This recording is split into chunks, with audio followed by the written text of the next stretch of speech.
बिस्मिल्लाहिर्रहमानिर्रहीम। दास्तान ईमान फरोशों की हिस्सा अव्वल की 9वीं की पेश खिदमत है। तमाम दोस्तों से गुजारिश है कि चैनल को सब्सक्राइब करें, बेल आइकन को प्रेस कर दें और वीडियो को लाइक ज़रूर करें। उसकी चेहरा शास निगाहों ने जख्मी कैदियों को देखा। सबके चेहरे भांपे। राबन बैठा हुआ था। उसने अली बिन सफियान को देखा और फौरन ही कराहने लगा, जैसे उसे दर्द का अचानक दौरा पड़ा हो। अली ने उसे कंधे से पकड़कर उठा लिया और खेमे से बाहर ले गया। उससे पूछा, रात को एक कैदी लड़की इस खेमे में आई थी, क्यों आई थी? राबन ने उसे ऐसी नजरों से देखा जिनमें हैरत थी और ऐसा तासर भी जैसे वो कुछ समझा ही ना हो। अली बिन सफियान ने उसे आहिस्ता से कहा, तुम मेरी जुबान समझते हो दोस्त? मैं तुम्हारी जुबान समझता हूँ, बोल सकता हूँ, लेकिन तुम्हें मेरी जुबान में जवाब देना होगा। राबन उसका मुंह देखता रहा। अली ने संतरी से कहा, इसे खेमे से बाहर रखो।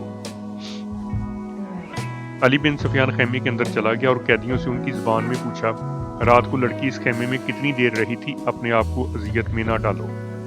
सब चुप रहे, मगर एक और धमकी से एक जख्मी ने बता दिया कि लड़की खेमे में आई थी और राबन के पास बैठी या लेटी रही थी। ये जख्मी समंदर से जलते जहाज से कूदा था। उसने आग का भी और पानी का भी कहर देखा था। वो इतना जख्मी नहीं था जितना खौफजदा था। वो किसी और मुसीबत में पड़ने के लिए तैयार नहीं था। उसने बताया कि उसे ये मालूम नहीं कि राबन और लड़की के दरमियान क्या बातें हुई और लड़की कौन थी। इसे ये भी मालूम नहीं था कि राबन का उहदा क्या है। वो उसके सिर्फ नाम से वाकिफ था।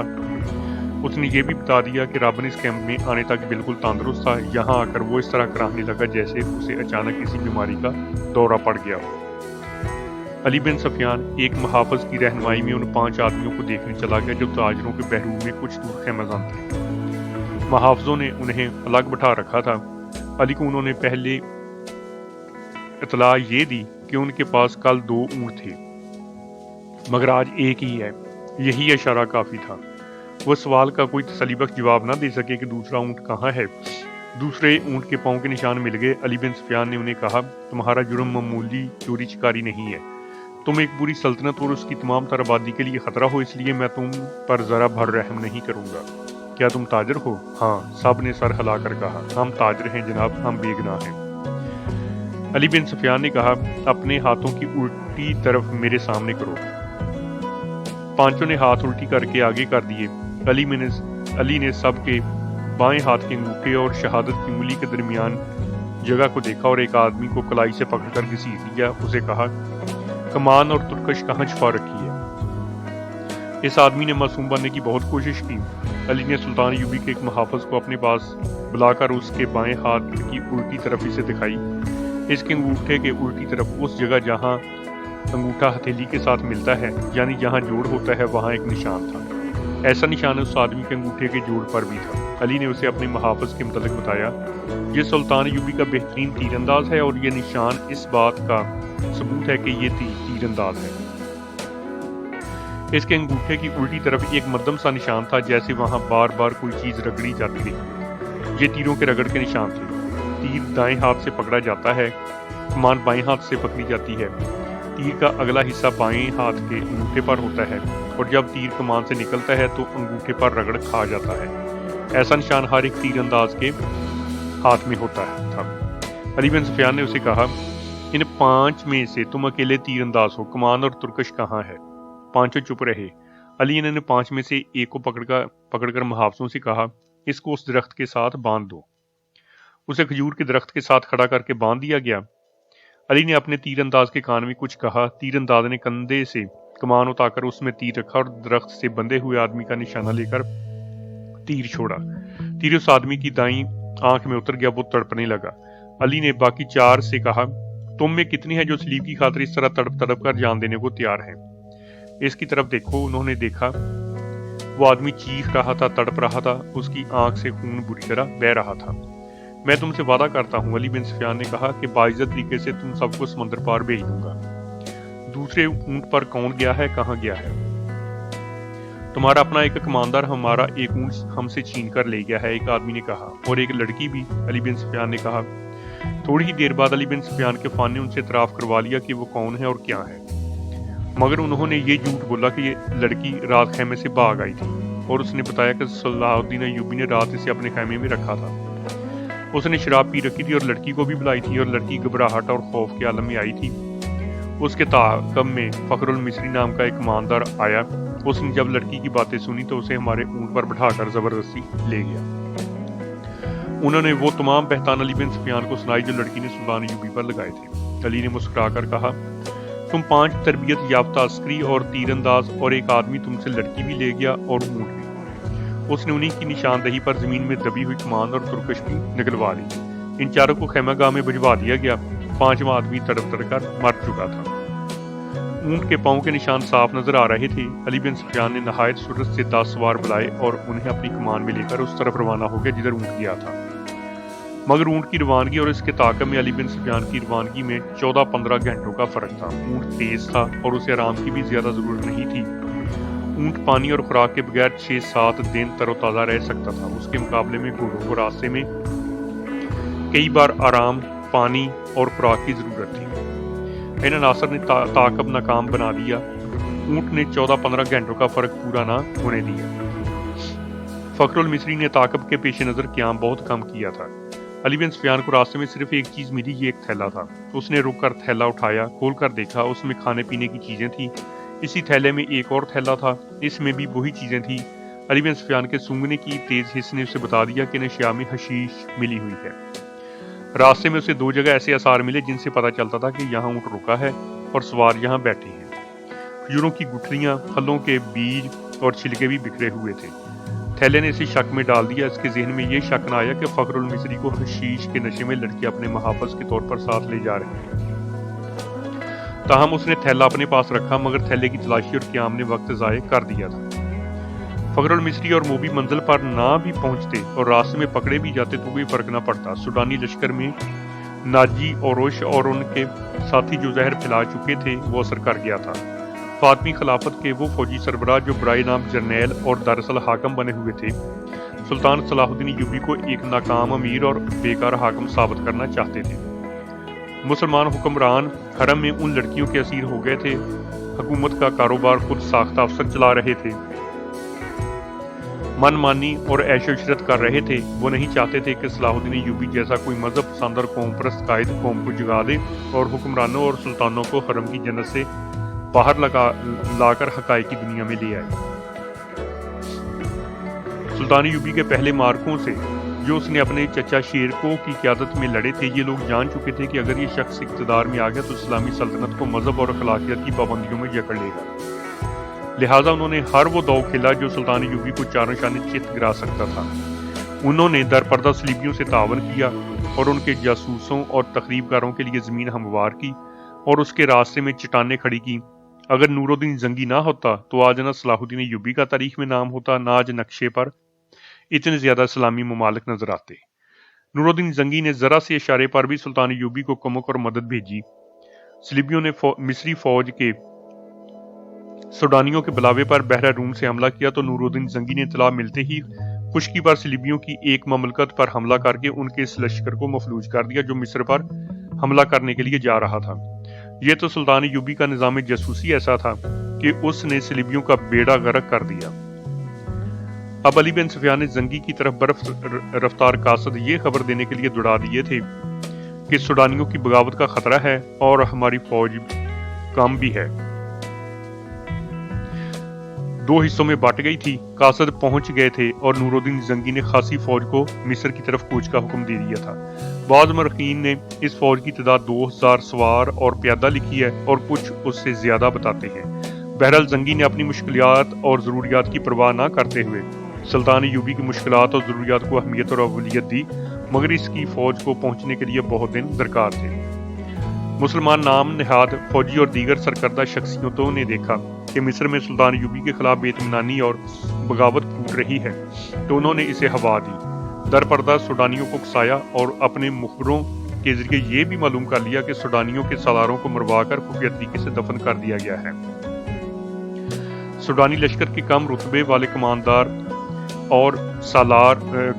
सालार बन गए और सलाहुद्दीन अय्यूबी की इस कलील फौज पर हमला करने के मंसूबे बनाने लगे जो मिस्र में मुकीम थी।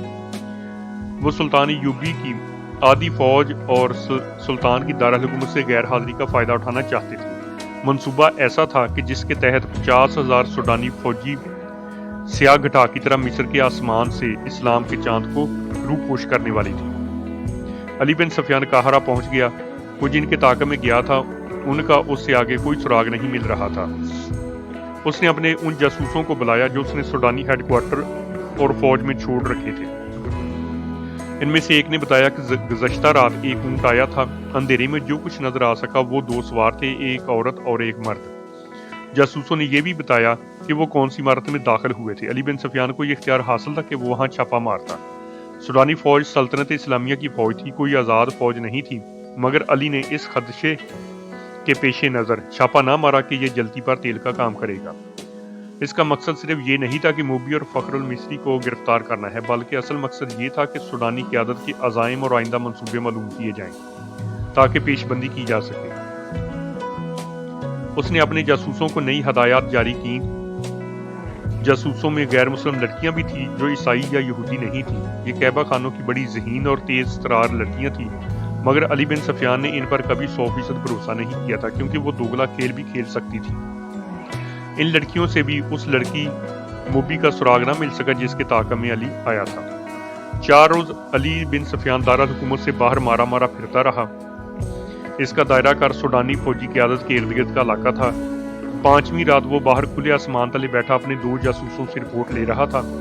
उसके तमाम आदमियों को मालूम होता था कि किस वक्त वो कहाँ होता है। उसके ग्रोह का एक आदमी को साथ लिए उसके पास आया और कहने लगा, ये अपना नाम फ़ख्रुल मिस्री बताता है, झाड़ियों में डगमगाता गिरता और उठता था। मैंने इससे बात की तो कहने लगा कि मुझे मेरी फौज तक पहुंचा दो। इससे अच्छी तरह बोला भी नहीं जाता। इस दौरान फ़ख्रुल मिस्री बैठ गया। तुम वही कमांडर हो जो महाज से एक लड़की के साथ भागे हो? अली बिन सफियान ने उससे पूछा। मैं सुल्तान की फौज का भगोड़ा हूँ, फ़ख्र ने हकलाती लड़खड़ाती ज़बान में कहा। सजाए मौत का हकदार हूँ, लेकिन मेरी पूरी बात सुन ले वरना तुम सबको सजाए मौत मिलेगी। अली बिन सफियान उसके लबो लहजे से समझ गया कि ये शख्स नशे में है या नशे की तलब ने इसका ये हाल कर रखा है। वो उसे अपने दफ्तर में ले गया और उसे वो थैला दिखाया जो उसे रास्ते में पड़ा मिला था। पूछा, ये थैला तुम्हारा है और तुम इससे ये चीजें खाते रहे हो? हाँ, फ़ख्रुल मिस्री ने जवाब दिया। वो मुझे उसी से खिलाती थी। उसके सामने वो थैला भी पड़ा था जो थैले के अंदर से निकला था। अली ने इसमें से चीजें निकालकर सामने रख ली थी। फ़ख्र ने ये चीजें देखी तो झपटकर मठियाई की किस्म का एक टुकड़ा उठा लिया। अली ने झपटकर इसके हाथ पर अपना हाथ रख दिया। फ़ख्र ने बेताबी से कहा, खुदा के लिए मुझे ये खाने दो, मेरी जान और रूह इसी में है। मगर अली ने उससे वो टुकड़ा छीन लिया और उसे कहा, मुझे सारी वारदात सुनाओ, फिर ये सारी चीजें उठा लेना। फ़ख्रुल मिस्री निढाल और बेजान हुआ जा रहा था। अली बिन सफियान ने उसे एक सकूफ खिला दिया जो हशीश का तोड़ था। फ़ख्र ने उसे तमाम तर वाक़या सुना दिया कि वो कैंप से लड़की के ताक़ब में किस तरह गया था। ताजरों ने उसे कहवा पिलाया था जिसके असर से वो किसी और ही दुनिया में जा पहुंचा था। ताजरों यानी सलीबी जासूसों ने उससे जो बातें की थी वो भी उसने बताई और फिर लड़की के साथ उसने ऊंट पर जो सफ़र किया था वो इस तरह सुनाया कि वो मुसलसल चलते रहे। ऊंट ने बड़ी अच्छी तरह साथ दिया।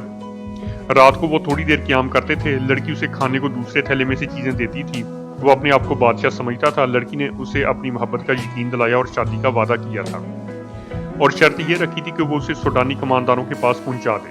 वो रास्ते में ही लड़की को शादी के बगैर बीवी बनाने की कोशिश करता रहा, लेकिन लड़की उसे अपनी बाहों में लेकर प्यार और मोहब्बत से ऐसे इरादे और ख्वाहिश को मार देती। फ़ख्री ने महसूस तक न किया कि लड़की उसे हशीश और अपने हुस्न शबाब के कब्जे में लिए हुए है। तीसरे पड़ाव में जब उन्होंने खाने पीने के लिए ऊंट रोका तो थैला गायब पाया जो ऊंट के दौड़ने से कहीं गिर पड़ा था। लड़की ने उसे कहा कि वापस चलकर थैला ढूंढ लेते हैं, लेकिन फ़ख्रुल मिस्री ने कहा कि वो भगोड़ा फौजी है, खदशा है कि उसका ताक़ब हो रहा होगा। लड़की जिद करने लगी कि थैला जरूर ढूंढेंगे। फ़ख्र ने उसे यकीन दिलाया कि वो भूखा मरने का कोई खतरा नहीं, रास्ते में किसी आबादी से कुछ ले लेंगे। मगर लड़की आबादी के करीब जाना ना चाहती थी और कहती थी कि वापस चलो। फ़ख्रुल मिस्री ने उसे जबरदस्ती ऊंट पर बैठा लिया और उसके पीछे बैठकर ऊंट को उठाया और दौड़ा दिया। वो सफर की तीसरी रात थी। अगली शाम वो शहर से बाहर सूडानियों के कमांडर के यहाँ पहुंच गए। मगर फखरुल मिस्री अपने सर के अंदर ऐसी बेचैनी महसूस करने लगा जैसी खोपड़ी में कीड़े रेंग रहे हों। आहिस्ता आहिस्ता वो हकीकी दुनिया में आ गया। वो समझ ना सका कि ये हशीश ना मिलने का असर है। उसके तसव्वुराती बादशाही और जिन में बसाई हुई जन्नत थैले में कहीं रेगिजार में गिर गई थी। लड़की ने उसके सामने कमानदार को सलीबियों का पैगाम दिया और उसे बगावत पर उकसाया। फखर पास बैठा सुनता रहा और उसके जहन में कीड़े बड़े होकर तेजी से रेंगने लग गए। नशा उतर चुका था। उसे याद आने लगा कि वो महाज से भाग आया है। लड़की यानी मोबी को यही खुशफहमी होगी कि फखर पर नशा तारी है। चनाचे उसने बेखौफो खतर कमानदार से यह भी कह दिया कि सुल्तान यूबी और अली बिन सुफियान के दरमियान ये गलत फहमी पैदा करनी है कि वो ज़ाहरी तौर पर नेक बने फिरते हैं मगर औरत और शराब के दिलदाता हैं। उनकी इस तवील गुफ्तगू में बगावत की बातें भी हुई। उस वक्त तो फखरुल मिस्री पूरी तरह बेदार हो चुका था, लेकिन सर के अंदर की बेचैनी उसे बहुत परेशान कर रही थी। लड़की ने कमानदार से कहा कि अगर बगावत करनी है तो वक्त ज़ाय ना करें, सुल्तान यूबी महाज पर है और उलझा हुआ है। लड़की ने ये झूठ बोला कि सलीबी 3-4 दिनों बाद दूसरा हमला करने वाले हैं। सुल्तान यूबी को यहाँ से भी फौज महाज पर बुलानी पड़ेगी। कमानदार ने लड़की को बताया कि 6-7 दिनों तक सूडानी लश्कर यहाँ की फौज पर हमला कर देगा। फखर ये सारी गुफ्तगू सुनता रहा। आधी रात के बाद उसे अलग कमरे में भेज दिया गया जहाँ उसके सोने का इंतजाम था। लड़की और कमानदार दूसरे कमरे में रहे। दरमियान में दरवाजा था जो बंद था, उसे नींद नहीं आ रही थी। उसने दरवाजे के साथ कान लगाए तो उसे हंसी की आवाजें सुनाई दी। फिर लड़की के ये लफ्ज़ सुनाई दिए, इसे हशीश के जोर पर यहाँ तक लाई हूँ और इसकी महबूबा बनी रही। मुझे एक मुहाफ़िज़ की जरूरत है। हशीश का थैला रास्ते में गिर पड़ा है। अगर सुबह उसे खुराक ना मिली तो ये परेशान करेगा। उसके बाद फखर ने दूसरे कमरे से जो वाज़ेह सुनी वो उसे साफ बता रही थी कि शराब पी जा रही है और बदकारी हो रही है। बहुत देर बाद उसे कमानदार की आवाज़ सुनाई दी, ये आदमी अब हमारे लिए बेकार है, इसे कैद में डाल देते हैं या ख़त्म करा देते हैं। लड़की ने इसकी तायीद की। फखरुल मिस्री पूरी तरह बेदार हो गया और वहां से निकल भागने की सोचने लगा। रात का पिछला पहर था। वो उस कमरे से निकला। इसका दिमाग साथ नहीं दे रहा था। कभी तो दिमाग साफ हो जाता मगर ज्यादातर मौफ रहता। सुबह की रोशनी फैलने तक वो खतरे से दूर निकल गया। उसे अब दोहरे ताकब का खतरा था। दोनों तरफ उसे मौत नजर आ रही थी। अपनी फौज के हाथों गिरफ्तार हो जाता तो भी मुजरम था और अगर सूडानी पकड़ लेते तो फौरन कत्ल कर देते। वो दिन भर फरोनों के खंडरात में छुपा रहा। हशीश की तलब, खौफ और गुस्सा उसके जिस्म और दिमाग को बेकार कर रहा था। रात तक वो चलने से भी माजूर हुआ जा रहा था। फिर उसे ये भी एहसास न रहा कि दिन है या रात वो कहाँ है। उसके दिमाग में ये इरादा भी आया कि साई लड़की को जाकर कत्ल कर दे। ये सोच भी आई कि ऊंट या घोड़ा मिल जाए और वो महाज पर सुल्तान यूबी के कदमों में जा गिरे। मगर जो भी सोच आती थी उस पर अंधेरा छा जाता था जो उसकी आंखों के सामने आकर हर चीज तारीक कर देता। इसी हालत में उसे ये आदमी मिला। वो चूंकि जासूस था इसलिए तरबियत के मुताबिक उसने फखरुल मिस्री के साथ दोस्ती और हमदर्दी की बातें की और उसे अली बिन सुफियान के पास ले आया। तस्दीक हो गई कि सूडानी लश्कर हमला और बगावत करेगा और ये किसी भी लम्हे हो सकता था। अली बिन सुफियान सोच रहा था कि मकामी कमांडरों को फौरन चौकन्ना करे और सुल्तान यूबी को इतला दे, मगर वक्त ज़ाय होने का खतरा था। इतने में उसे पैगाम मिला कि सलाहुद्दीन यूबी बुला रहे हैं। वो हैरान होकर चल पड़ा कि सुल्तान को तो वो महाज पर छोड़ आया था। वो सुल्तान यूबी से मिला तो सुल्तान ने बताया, मुझे इतला मिल गई थी कि साथ पर सलीबी जासूसों का एक ग्रोह मौजूद है और उनमें से कुछ इधर भी आ गए होंगे। महाज पर मेरा कोई काम नहीं रह गया था। मैं कमान अपने रफीकों को देकर यहाँ आ गया। दिल इस कदर बेचैन था कि मैं यहाँ बहुत बड़ा खतरा महसूस कर रहा था। यहाँ की क्या खबर है? अली बिन सुफियान ने उसे सारी खबर सुना दी और कहा, अगर आप चाहें तो मैं ज़बान का हथियार इस्तेमाल करके बगावत को रोकने की कोशिश करूँ या सुल्तान जंगी की मदद आने तक मुलतवी करा दूँ। मैं जासूसों को ही इस्तेमाल कर सकता हूँ। हमारी फौज बहुत कम है, हमले को नहीं रोक सकेगी। सुल्तान यूबी टहलने लगा। उसका सर झुका हुआ था। वो गहरी सोच में खो गया था और अली बिन सुफियान उसे देख रहा था। सुल्तान ने रोककर कहा, हाँ अली, तुम अपनी ज़बान और अपने जासूस इस्तेमाल करो, लेकिन हमले को रोकने के लिए नहीं बल्कि हमले के हक में। सूडानियों को हमला करना चाहिए मगर रात के वक्त जब हमारी फौज खेमों में सोई हुई होगी। अली बिन सुफियान ने हैरत से सुल्तान को देखा। सुल्तान ने कहा, यहाँ के तमाम कमानदारों को बुलवा लो और तुम भी आ जाओ। सुल्तान यूबी ने अली बिन सुफियान को यह हिदायत बड़ी सख्ती से दी, सबको ये बता देना कि मेरे मुतल्लिक़ उनके सिवा किसी को मालूम ना हो सके कि मैं महाज से यहाँ आ गया हूँ। सूडानियों से मेरी यहाँ मौजूदगी को पोशीदा रखना बेहद ज़रूरी है। मैं बड़ी एहतियात से खुफिया तरीके से आया हूँ। 3 रातें बाद काहरा तारीख रात की आगोश में गहरी नींद सोया हुआ था। एक रोज पहले काहरा के लोगों ने देखा था कि उनकी फौज जो मिस्र से तैयार की गई थी शहर से बाहर जा रही है। उन्हें बताया गया था कि फौज जंगी मशक के लिए शहर से बाहर गई है। नील के किनारे जहाँ रेतली चट्टानें और टीले हैं वहाँ दरिया और टीलों के दरमियान फौज ने जाकर खेमे गाड़ दिए थे। फौज प्यादा भी थी, सवार भी। रात का पहला हिस्सा गुजर रहा था कि काहरा के सोए हुए बाशिंदों को दूर क़यामत का शोर सुनाई दिया। घोड़ों के सर पर भागने की आवाजें भी सुनाई दी। सोए हुए लोग जाग उठे। वो समझे कि फौज जंगी मशक कर रही है, मगर शोर करीब आता गया और बुलंद होता गया। लोगों ने छतों पर चढ़कर देखा, आसमान लाल सुर्ख हो रहा था। बाद में देखा कि दूर दरिया नील से आग के शोले उठते और तारीख रात का सीना चाक करते खुश्की पर कहीं गिरते थे। फिर शहर में सैकड़ों सर पर दौड़ते घोड़ों के टापू सुनाई दिए। शहर वालों को भी मालूम नहीं था कि ये जंगी मशक नहीं, बाकायदा जंग है और जो आग लगी हुई है जिसमें सुडानी लश्कर का खासा बड़ा हिस्सा जिंदा जल रहा है। यह सुल्तान सलाहुद्दीन अय्यूबी के बेमिसाल चाल थी। उसने दारुल हुकूमत में मुकीम कलील फौज को दरिया नील और रेतले टीलों के दरमियान वसी मैदान में खैमाजन कर दिया था। अली बिन सुफियान ने अपने फन का मुजाहरा किया था। उसने सुडानी लश्कर में अपने आदमी भेजकर बगावत की आग भड़का दी थी और उसके कमानदारों से ये फैसला करवा लिया था कि रात को जब सुल्तान की फौज गहरी नींद सोई हुई होगी इस पर सुडानी फौज हमला कर देगी और सुबह तक एक एक सिपाही का सफाया करके दारुल हुकूमत पर बेखौफ व खतर काबू हो जाएगी। और सुडानी फौज का दूसरा हिस्सा बहरा रूम के साहल पर मुकीम फौज पर हमला करने के लिए रवाना कर दिया जाएगा। इस फैसले और मंसूबे के मुताबिक सुडानी फौज का एक हिस्सा नाइस खुफिया तरीके से रात को बहरा रूम के महाज की तरफ रवाना कर दिया गया और दूसरा हिस्सा दरिया नील के किनारे खैमाजन फौज पर टूट पड़ा। इस फौज ने सैलाब की तरह एक मील वसत में फैली हुई खैमागाह पर हल्ला बोल दिया और बहुत ही तेजी से उस इलाके में फैल गई। अचानक खेमों पर आग के तीर और तेल में भीगे हुए कपड़ों के जलते गोले बरसने लगे। नील भी आग बरसाने लगा। खेमों को आग लगी और शोले आसमान तक पहुंचने लगे। सुडानी फौज को खेमों में सुल्तान अय्यूबी की फौज का ना कोई सिपाही मिला, ना घोड़ा, ना कोई सवार। इस फौज को वहां तमाम खाली खेमे मिले। कोई मुकाबले के लिए ना उठा और अचानक आग ही आग फैल गई। उन्हें मालूम न था कि सुल्तान अय्यूबी ने रात के पहले पहर खेमों से अपनी फौज को निकालकर रेतले टीलों के पीछे छुपा दिया था और खेमों में खुश्क घास के ढेर लगवा दिए थे। खेमों पर और अंदर भी तेल छिड़क दिया था। उसने कश्तियों में छोटी मंजनीकें रखवा कर शाम के बाद जरूरत की जगह भिजवा दी थी। जो ही सुडानी फौज खैमागाह में आई, सुल्तान की छुपी हुई फौज ने आग वाले तीर और नील से कश्तियों में रखी हुई मंजनीकों ने आग के गोले फेंकने शुरू कर दिए। खेमे को आग लगी तो घास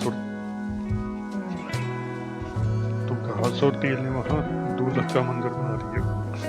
सुडानियों के घोड़े अपने प्यादा सिपाहियों को रोकने लगे। सिपाहियों के लिए आग से निकलना नामुमकिन हो गया। चीखों ने आसमान का जिगर चाक कर दिया। इस कदर आग ने रात को दिन बना दिया। सुल्तान अय्यूबी को मुट्ठी भर फौज ने आग में जलती सुडानियों की फौज को घेरे में ले लिया। जो आग से बचकर निकलता था वो तीरों का निशाना बन जाता था। जो फौज बच गई वो भाग गई। उधर सुडानियों की जो फौज महाज की तरफ सुल्तान की फौज पर हमला करने जा रही थी उसका भी सलाहुद्दीन अय्यूबी ने इंतजाम कर रखा था। चंद एक दस्ते घात लगाए बैठे थे। इन दस्तों ने उस फौज के पिछले हिस्से पर हमला करके सारी फौज में भगदड़ मचा दी। ये दस्ते एक हमले में जो नुकसान कर सकते थे करके अंधेरे में गायब हो गए। सुडानी फौज संभल कर चली तो पिछले हिस्से पर एक और हमला हुआ। ये बरक रफ्तार सवार थे जो हमला करके गायब हो गए। सुबह तक इस फौज के पिछले हिस्से पर 3 हमले हुए। सुडानी सिपाही इसी से बददिल हो गए। इन्हें मुकाबला करने का तो मौका ही नहीं मिलता था। दिन के वक्त कमानदारों ने बड़ी मुश्किल से फौज का हौसला बहाल किया, मगर रात को कूच के दौरान उनका फिर वही हशर हुआ। दूसरी रात तारीकी में उन पर तीर भी बरसे। इन्हें अंधेरे में घोड़े दौड़ने की आवाजें सुनाई देती थी जो उनकी फौज के आगे में कश्तों खून करती दूर चली जाती थी।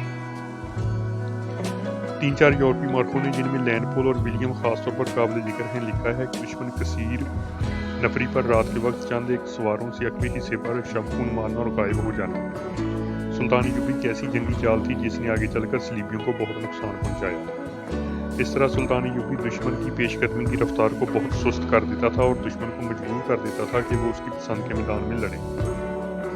जहां सुल्तान अय्यूबी ने जंग का पांसा पलटने का इंतजाम कर रखा होता था। इन मुर्खीन ने सुल्तान अय्यूबी की जामा सवारों की जुर्रत और बरक रफ्तारी की बहुत तारीफ की है। آج کے جنگی مبصر جن کی نظر جنگوں کی تاریخ پر ہے رائے دیتے ہیں کہ آج کے کمانڈو اور گوریلا آپریشن کا موجد صلاح الدین ایوبی ہے، وہ اس سیکھا جنگ سے دشمن کے منصوبے درہم برہم کر دیا کرتا تھا۔ سوڈانیوں پر اس نے یہی طریقہ آزمایا اور صرف 2 راتوں کے بار بار کی شب خون سے اس نے سوڈانی سپاہیوں کا لڑنے کا جذبہ ختم کر دیا۔ ان کی قیادت میں کوئی دماغ نہ تھا، یہ قیادت فوج کو سنبھال نہ سکی۔ اس فوج میں علی بن سفیان کے آدمی بھی سوڈانی سپاہیوں کے بیس میں موجود تھے۔ انہوں نے یہ افواہ پھیلا دی کہ عرب سے ایک لشکر آ رہا ہے جو انہیں کاٹ کر رکھ دے گا۔ انہوں نے بددلی اور فرار کا رجحان پیدا کرنے میں پوری کامیابی حاصل کی۔ فوج غیر منظم ہو کر بکھر گئی۔ نیل کے کنارے اس فوج کا جو حشر ہوا وہ عبرتناک تھا۔